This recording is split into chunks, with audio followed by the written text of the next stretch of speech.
बहुत बड़ी भूमिका है और उस भूमिका को वे बहुत अच्छे प्रकार निभाते हैं, लेकिन उसमें से कुछ अभिभावक अपनी भूमिका को नहीं निभाते। वे क्या करते हैं, बोले ना तो अध्यापक को हमने पढ़ाने देना है। कैसे? पूरे साल उनका एक ही काम है, मैं इधर आ जाता हूं, पूरे साल उनका एक ही काम है, ऐसे पढ़ाओ वैसे पढ़ाओ, ये करो वो करो, और साल का अंत आएगा तो एक बात कहेंगे, मेरे बच्चे को पढ़ाया क्या है। बाद में जाकर के वो सही बात पर आते हैं। पूरे साल देखिए, मैं बता, नर्सरी क्लास का एक बच्चा, उस बच्चे को पहले दिन विद्यालय आया बेचारा, तो टीचर को उस, देखिए सबसे ज्यादा मैं महान अध्यापक उसे समझता हूं जो नर्सरी क्लास का अध्यापक है। कम सैलरी और ज्यादा टेंशन, और ऐसा समझ लो, मैं बताता हूं, घंटा बना रखा है उसे। कैसे घंटा बना रखा है? बच्चा पहले दिन स्कूल आया है और उसे होमवर्क नहीं मिला। पहले दिन बच्चा स्कूल आया है, अरे भाई उसे पहली बात तो वो हिम्मत करके आया है, अपने माता पिता को छोड़ करके आया है, तो उसका थोड़ा सा हौसला अफजाई करनी पड़ती है। तो उसे कहते हैं होमवर्क नहीं मिला। अगर प्रथम 5 दिन विद्यालय में नर्सरी क्लास के बच्चे को होमवर्क नहीं दिया ना, तो पेरेंट्स नाम कटाने के लिए तैयार हो जाएंगे। मैं उन्हें समझाना चाहता हूं कि नर्सरी क्लास के बच्चे को कम से कम 3 महीने तक तो काम दो ही मत, उसे कम से कम पहले स्कूल आने और जाने का। देखिए ऐसा कोई बच्चा है जो लिखना ना सीखता हो और आप लिखने के पीछे पड़ जाते हैं। अगली बात, आप विद्यालय से बच्चे की गुणवत्ता को नापो, अपनी मत चलाओ। आपसे देखिए, यहाँ पर प्रिंसिपल सर ही बैठे हैं बहुत सारे, इतनी मेहनत करते हैं प्रिंसिपल सर और स्टाफ बच्चों के लिए, लेकिन उनकी जो रफ्तार है ना, उसे अभिभावक बिल्कुल रोक देते हैं।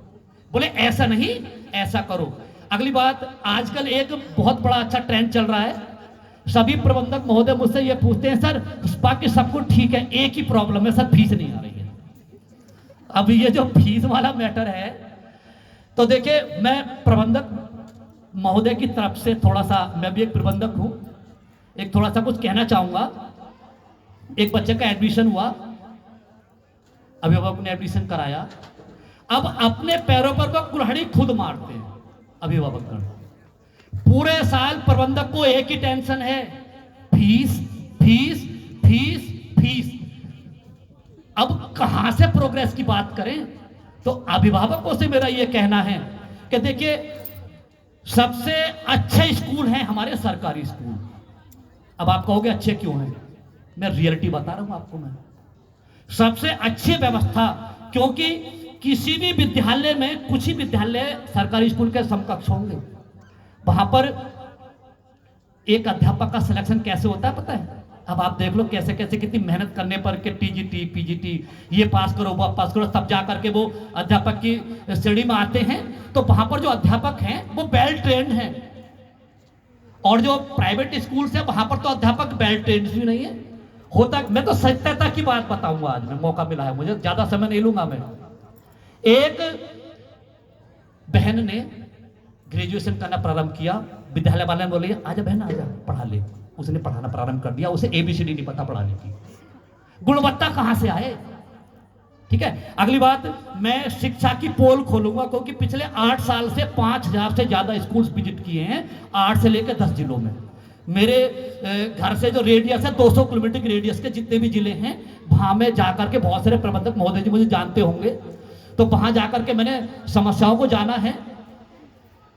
तो बात चल रही है समस्याओं की, तो एक टीचर कहता है मैं तो ट्रेंड हूं, I am well trained because I have prepared my BEd BTC DElEd. मैंने कहा अच्छा किया है, लेकिन मेरे मित्र हैं, उनके कुछ बीएड कॉलेजेस हैं कुछ मित्रों के, तो वहां पर ये पता चला कि पैसे दे देते हैं कॉलेजेस में, ये लीजिए मेरी पेमेंट, कितनी दिन के कितने रुपए लेंगे आप।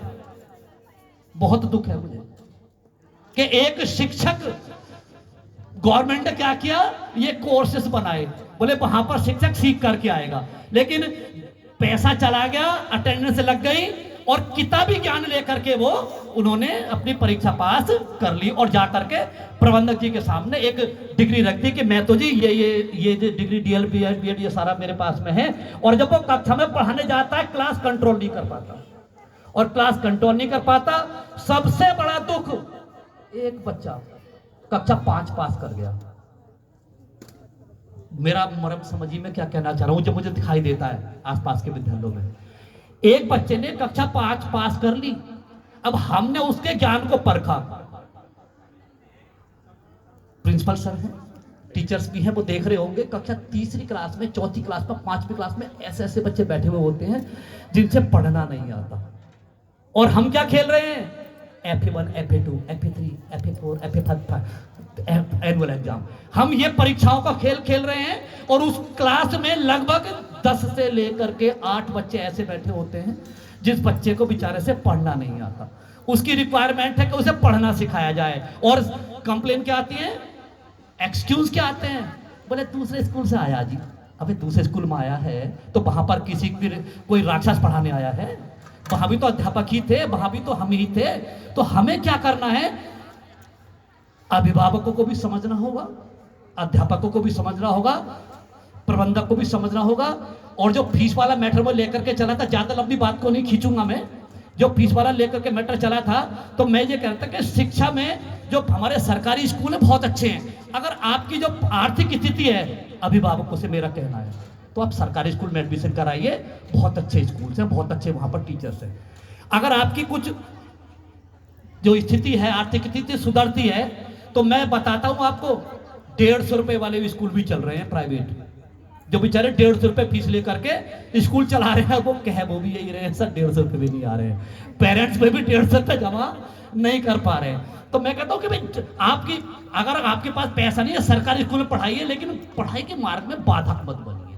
अगर आपकी हैसियत है कि आप 10,000 रुपये महीना खर्च कर सकते हो, तो बड़े बड़े स्कूल्स हैं, वहां पर पैसा खर्च करो। लेकिन जहां भी बच्चों को पढ़ाओ, अगर एक अध्यापक को यह कहने की जरूरत पड़ जाती है कि देखिए, नमस्कार सर, सर नमस्कार जी, सर आपके बच्चे का फीस रह गया है, दे देंगे, प्रबंधक जी से बात कर लिए, अरे है, अब वो सैलरी नहीं, पेमेंट नहीं आएगा तो मैनेजर सर स्टाफ से कहते हैं, मैं तो पता है रग रग से वाकिफ हूं, मैं उसी को तो खोल रहा हूं, इसे कहते हैं पोल, और पोल को दूंगा आज मैं खोल, ठीक है। तो प्रबंधक जी कहते हैं पेमेंट नहीं मिलेगा जब तक कि आप बच्चों से पेमेंट नहीं मंगाएंगे। अब अध्यापक पढ़ाई छोड़ करके उनका दिमाग लगा पड़ा है पेरेंट्स से रिक्वेस्ट करने में। तो पेरेंट्स से मैं हाथ जोड़ करके निवेदन करूंगा, यहाँ पर जो बैठे हुए हैं और जो जो मेरी बात को सुनेंगे मीडियम के माध्यम से, कि आप अपने बच्चों की फीस को प्राथमिकता दें, बिजली के बिल से भी पहले, बाजार से भी पहले। अगर आप ऐसा करेंगे तो आपके बच्चे का भविष्य बनेगा, और आप ऐसा नहीं करेंगे तो आपके बच्चे का भविष्य नहीं बनेगा। मैंने एक ऐसा स्कूल मैनेजमेंट सिस्टम प्रिपेयर किया है, ना तो बच्चे की फीस रुकेगी, है क्या, सिस्टम की कमी है। मैं स्कूल्स में जाकर के पूछता हूं कि सर क्या सिस्टम है आपका, सर ये सिस्टम क्या होता है, बस चल रहा है। सिस्टम का मतलब क्या है, प्रत्येक बात के लिए एक नियम। अब होता क्या है, एक स्कूल चल रहा है, बहुत कम समय लूंगा और 2-3 मिनट में बात समाप्त करूंगा, प्रोग्राम लंबा है। देखिए सिस्टम क्या है, एक प्रिंसिपल सर किसी स्कूल में पढ़ा रहे हैं, तो एडमिशन हो रहे हैं उनके नाम से, और प्रिंसिपल सर ने वो स्कूल अभी प्रिपेयर किया है 20 दिसंबर तक। सारी की सारी समस्याओं का समाधान मैंने ऐसे किया है कि जो जो छोटी छोटी समस्याएं हैं उनका समाधान कैसे निकले लिखित में। अगर विद्यालय उस सिस्टम के अकॉर्डिंग वर्क करते हैं तो ना तो फीस रुकेगी, नहीं कोई बच्चा ऐसा निकलेगा कि कक्षा 8 में आ गया, उससे कह रहे हैं कि भैया मैथ्स में क्या आता है, बोले मैथ्स होता क्या है, पढ़ तो लिया बच्चा, क्या किया, सारा का सारा सिस्टम खराब है। तो मैं ज्यादा समय आज नहीं लूंगा, मैं आभार व्यक्त करूंगा एक बार फिर से विद्यालय के प्रबंधक जी का और जोगन सिंह चिकारा जी का और उनके जो साथी हैं उनका, कि उन्होंने ये कार्यक्रम यहाँ पर आयोजित किया है। मैं तो दिशा बदल दी मैंने।